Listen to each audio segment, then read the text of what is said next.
School Jawahar Navodaya વિદ્યાલય સામેત્રી ખાતે વાર્ષિક રમતોત્સવ યોજવામાં આવ્યો। ગાંધીનગર જિલ્લાના દહેગામ તાલુકાના સામેત્રી ખાતે આવેલ પીએમસી સ્કૂલ જવાહર નવોદય વિદ્યાલય સામેત્રી ખાતે વાર્ષિક રમતોત્સવ યોજવામાં આવ્યો હતો, જેમાં વિવિધ રમતોનું આયોજન કરવામાં આવ્યું હતું। ખોખો, ફૂટબોલ, વોલીબોલ, 100 મીટર દોડ, 200 મીટર દોડ વગેરે। આ પ્રસંગે અતિથિ વિશેષ તરીકે ડિસ્ટ્રિક્ટ સ્પોર્ટ્સ ઓફિસર ગાંધીનગરના શ્રી મહેશભાઈ ચૌધરી તથા શ્રીમતી રીનાબેન દરજી, ડેપો મેનેજર દહેગામ ઉપસ્થિત રહ્યા હતા। કાર્યક્રમની શરૂઆત સરસ્વતી વંદના દીપ પ્રજ્વલિત કરીને કરવામાં આવી। શાળાના આચાર્ય શ્રી દિનેશકુમાર ગુપ્તા દ્વારા અતિથિ વિશેષનું સાલ તથા પુષ્પગુચ્છ તેમજ મોમેન્ટો આપી સન્માન કરવામાં આવ્યું। આચાર્ય દ્વારા વિદ્યાર્થી જીવનમાં રમતગમતનું મહત્વ સમજાવવામાં આવ્યું। કાર્યક્રમના અતિથિ વિશેષ ડિસ્ટ્રિક્ટ સ્પોર્ટ્સ ઓફિસર શ્રી મહેશભાઈ ચૌધરી દ્વારા ભણવાની પ્રવૃત્તિની સાથે સાથે રમતગમતની પ્રવૃત્તિનું પણ ખૂબ જ છે તેમને મહત્વ ખૂબ જ છે તેમને હોકીના જાદુગર મેજર ધ્યાનચંદના ઉદાહરણ દ્વારા રમતગમતનું મહત્વ સમજાવ્યું અને હવે તો સ્પોર્ટ્સના સર્ટિફિકેટો પણ વિવિધ સ્પર્ધાત્મક પરીક્ષા મહત્વની બની રહે છે તેમ જણાવવામાં આવ્યું। શ્રીમતી રીના દરજી, ડેપો મેનેજર દહેગામ દ્વારા વિદ્યાર્થીઓમાં સ્પોર્ટ્સમેનશીપ સ્પિરિટ વધે માટે વિદ્યાર્થી મિત્રો જ નહીં પરંતુ વિદ્યાર્થીનીઓ પણ રમતગમત ક્ષેત્રે ખૂબ જ આગળ વધે અને દેશનું નામ દુનિયામાં રોશન કરે તેવા આશીર્વચન આપ્યા હતા। અંતમાં તેમણે જણાવ્યું હતું કે સ્વસ્થ શરીરમાં સ્વસ્થ મન વસે છે, માટે શરીરને સ્વસ્થ રાખવા માટે જીવનમાં જેટલું મહત્વ અભ્યાસનું છે તેટલું જ મહત્વ રમતગમતનું પણ છે। આ કાર્યક્રમનું સફળ નેતૃત્વ વિદ્યાલયના શારીરિક શિક્ષક શ્રી GM મોરી તથા શારીરિક શિક્ષિકા શ્રી જયશ્રી પટેલે કર્યું હતું તથા શાળાના શિક્ષક શ્રી રાકેશકુમાર સોલંકી દ્વારા સફળ એન્કરિંગ કરવામાં આવ્યું હતું। તેમજ શાળાના આચાર્ય શ્રી દિનેશકુમાર ગુપ્તા તથા મનુભાઈ પરમાર, મહેશ ત્રિપાઠી, રીચાબેન તિવારી, શાળાના office superintendent Shri Pankajbhai Gosai, doctor Ravindra પ્રસાદ તેમજ શાળાના અન્ય શિક્ષક મિત્રો દ્વારા વિદ્યાર્થી મિત્રોને સફળ નેતૃત્વ અને માર્ગદર્શન પૂરું પાડવામાં આવ્યું હતું અને અંતે કાર્યક્રમની સફળ રીતે પૂર્ણાહુતિ કરવામાં આવી હતી। આ કાર્યક્રમની આભાર વિધિ વિદ્યાલયના શિક્ષક શ્રી મહેશ ત્રિપાઠી દ્વારા કરવામાં આવી હતી। રિપોર્ટર જયંતિભાઈ પટેલ, દહેગામ। જય હિન્દ, નમસ્કાર।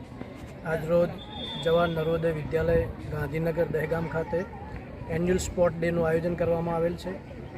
જવાહર નવોદય વિદ્યાલય દ્વારા ખૂબ જ સુંદર આયોજન કરવામાં આવ્યું છે।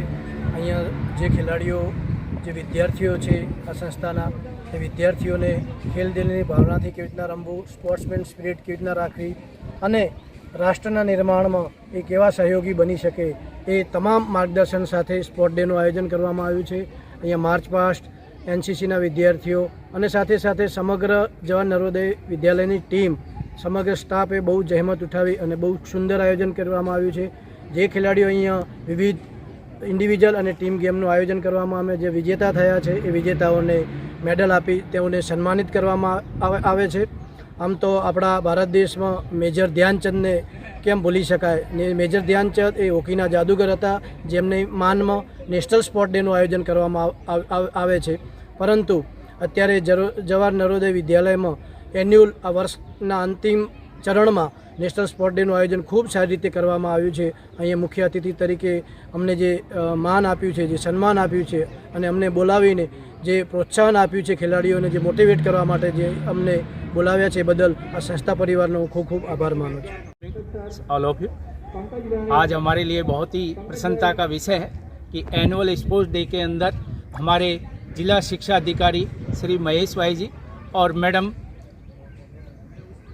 रीना दर्जी मैडम, DPO मैनेजर हमारे बीच उपस्थित है और हमारा बच्चों का उत्साहवर्धन किया। आज हमारे कार्यक्रम में ये लोगों की उपस्थिति से बच्चों में उत्साह और नई ऊर्जा का संचार हुआ। जो हमारे माननीय प्रधानमंत्री जी मोदी जी का संदेश है कि स्वस्थ भारत में स्वस्थ मस्तिष्क का निर्माण हो, तो उसी क्रम में आज हम स्वस्थ भारत की ओर बढ़ रहे हैं और उस क्रम में हमारे दोनों अतिथियों ने बच्चों का पूरा मार्गदर्शन किया। आज हमारे विद्यालय में बहुत सारी एक्टिविटियों का आयोजन किया जा रहा है, जिसमें 100 metre race, shot put and other एक्टिविटियाँ आज आयोजित की जाएगी। इसके लिए हमारी पूरी नवोदय विद्यालय की टीम और PET दोनों इसके लिए प्रभारी हैं, वो बहुत अच्छे से कार्यक्रम को आयोजन कर रहे हैं। आप सभी का विशेष आभार, धन्यवाद।